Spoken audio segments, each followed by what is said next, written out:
इस वक्त America Ukraine के मिनरल्स के ऊपर कब्जा करना चाहता है। कई कुव्वतें ऐसी हैं जो पाकिस्तान के मिनरल्स के ऊपर जो है ना वो कब्जा करना चाहते हैं। बाहर के मुल्कों में तो इसको जो है स्टोन हंटिंग या माइन हंटिंग या गोल्ड हंटिंग इस तरह के नाम दिए जाते हैं ताकि उसके अंदर इंटरेस्ट जो है ना वो डेवलप हो, नेक्स्ट जनरेशन का भी, यूथ का भी। आप देखें दुनिया का जो सबसे अच्छा रूबी है, ठीक है ना, वो हमारे कश्मीर में मौजूद है। नीलम कश्मीर में मौजूद है।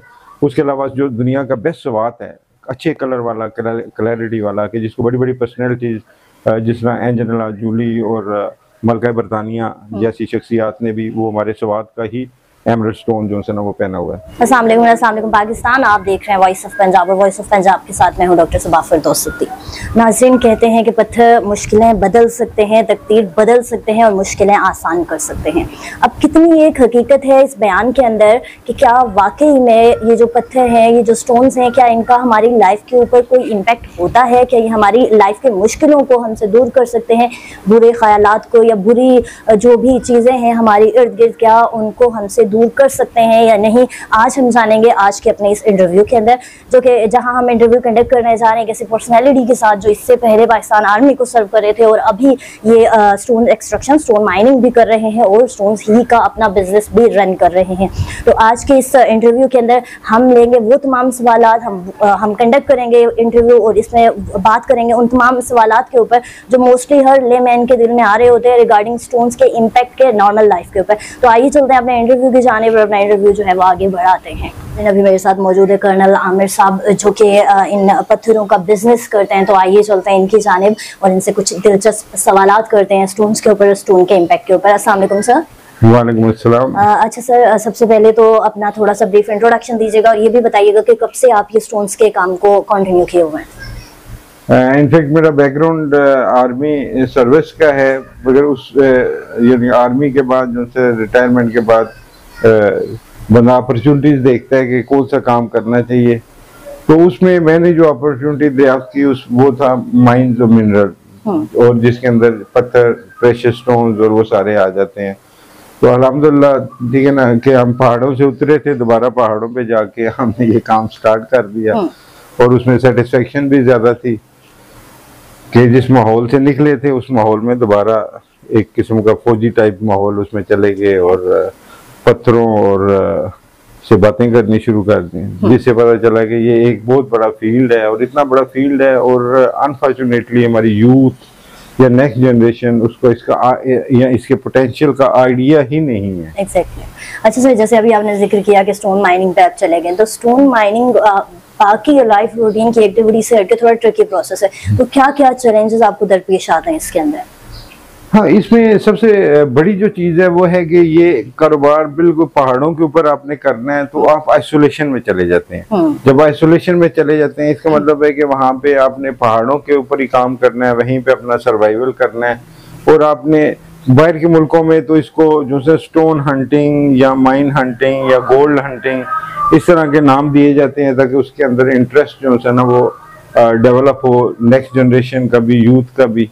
तो यहाँ पे थोड़ा से प्रॉब्लम डिफरेंट है, तो लोग इस तरफ अभी आहिस्ता आहिस्ता जो ख़ास तौर पे जीबी की यूथ है और केपीके की वो आ रही है माइनिंग में, जो उनकी सेकंड जनरेशन है, और उससे भी उनको भी फ़ायदा हो रहा है और हमें भी बड़ा जो है ना फ़ायदा हो रहा है कि हमारी तरह के लोग जो बाहर से जाके माइनिंग वगैरह करते हैं। तो अच्छा, ओवरऑल पाकिस्तान के अंदर अगर हम बात करें तो कौन कौन सी जगह ऐसी हैं जहाँ पे अच्छे पत्थर जो है वो मिल सकते हैं, जहाँ से अच्छे पत्थर एक्सट्रैक्ट किए जा सकते हैं? आप देखें दुनिया का जो सबसे अच्छा रूबी है, ठीक है ना, वो हमारे कश्मीर में मौजूद है। नीलम कश्मीर में मौजूद है। उसके अलावा जो दुनिया का बेस्ट सवात है, अच्छे कलर वाला, क्लैरिटी वाला, कि जिसको बड़ी बड़ी पर्सनैलिटीज जिस तरह एंजेलिना जूली और मलका बरतानिया जैसी शख्सियात ने भी वो हमारे सवात का ही एमरल्ड स्टोन जो है ना वो पहना हुआ है। तो उसकी एक इंडिपेंडेंट मार्केट है और हाईली प्रेशियस है। और के बाद ठीक है ना कि सोना बहुत पीछे रह जाता है, सिर्फ एक स्टोन जो है एमरल्ड की वो इतनी कास्ट जो है बड़ी हो जाती है। अच्छा, जनरली मिसाल के तौर पे जैसे अगर कोई लेमैन है मेरे जैसा जिसे नया नया इन चीज़ों के बारे में इल्म हुआ है और अगर वो शौक रखता है, ठीक है, तो वो किस तरह से आइडेंटिफाई करे कि कौन सा ओरिजिनल है और कौन सा ओरिजिनल नहीं है? हाँ जी सर, मार्केट में जो चीज़ें हैं उसको आइडेंटिफाई करने का एक ही है कि आप जहाँ पे कुछ पैसे खर्च कर रहे हैं स्टोन खरीदने के लिए, तो उसकी सर्टिफिकेशन के लिए भी थोड़े से आप 500,000 रुपया एक्स्ट्रा खर्च कर लें, ताकि आपको ये पता चले कि ये जेन्युइन और ओरिजिनल चीज़ है, फेक नहीं है। सही है। अच्छा, सबसे इम्पोर्टेंट सवाल जो कि अभी मेरे माइंड में भी है और जो हमारे व्यूवर्स के माइंड में भी होता है, और जो मोस्टली ओवरऑल लाइक एक थिंकिंग भी है हमारी सोसाइटी के अंदर, कि हम मोस्टली सुनने में यह आता है कि पत्थरों का जिंदगी के ऊपर असर होता है, पॉजिटिव इम्पैक्ट होता है, तो किस हद तक सच्चाई है इस बयानी के अंदर, या जस्ट ये एक थिंकिंग ही है? नहीं, थिंकिंग नहीं है। अगर हम मजहबों के हवाले से देखें तो कुरान मजीद के अंदर पत्थरों का जिक्र है। इसी तरह आप दूसरे मजहबों में जाते हैं तो बाइबल हो गया, गीता होगी, ठीक है, इनके अंदर भी पत्थरों का जिक्र है। पत्थरों का एक इम्पैक्ट है जो ओवर द सेंचुरीज जो है ना, लोगों ने उसके ऊपर रिसर्च करके उसके जो बेनिफिट हैं, क्योंकि बेसिकली इंसान के अंदर अगर मिनरल कम हो तो वो दवाई इस्तेमाल करता है। अगर उसको सपोर्टिंग मिनरल चाहिए तो कई पत्थर ऐसे होते हैं जिसके अंदर, ठीक है, बॉडी केमिस्ट्री के हिसाब से जब आप उन्हें पहनते हैं तो आपके जिस्म पे और आपके माइंड के ऊपर उनका पॉजिटिव इम्पैक्ट पड़ता है। अच्छा, जहाँ हम बात करें कि पॉजिटिव इम्पैक्ट होता है, और मोस्टली सुनने में ये आता है कि अपने सितारे से मिलता जुलता पत्थर इस्तेमाल करें, तो अगर कोई और ऐसा पत्थर यूज कर लेता है, लाइक कोई ऐसा स्टोन जो आपके सितारे से मैच नहीं करता, तो क्या उसका कोई नेगेटिव इम्पैक्ट होगा लाइफ के ऊपर? Definitely it is just like that कि आपको डॉक्टर ने कहा पैरासिटामोल खाएं, ठीक है ना, आप कोई ऐसी दवाई खा जाते हैं कि जो रिएक्ट कर जाती है। तो उस हिसाब से जो मैं बात कर रहा हूँ कि अल्लाह ताला ने इंसान को ऐसा तकमीम में बनाया, तो इंसान के लिए जमीन बनाई है, जमीन के अंदर मिनरलोजी रख दी। अभी उस मिनरलोजी से है, कभी जिस तरह फॉर एग्जांपल मैं आपको एग्जांपल देता हूँ कि हम लोग, ठीक है ना, अभी ये एक पत्थर है, ठीक है ना, इसको लॉकेट बना के भी पहना जा सकता है, बट बेसिकली इसको सरपेंटीन कहते हैं। सरपेंट कहते हैं सांप को, तो आम जुबान में, लोकल जुबान में इसको जहर मोरा कहेंगे। अभी चाइनीज जितने हैं वो यानी इसी से आपकी जो पेट की दवाइयाँ हैं एसिडिटी की, वो इसके पाउडर से बनती हैं। मगर चाइनीज क्या करते हैं कि इसको सिर्फ मसाजर के तौर पे इस्तेमाल करते हैं कि बॉडी वेव्स के अंदर जो है ना वो चीज़ खत्म हो जाए।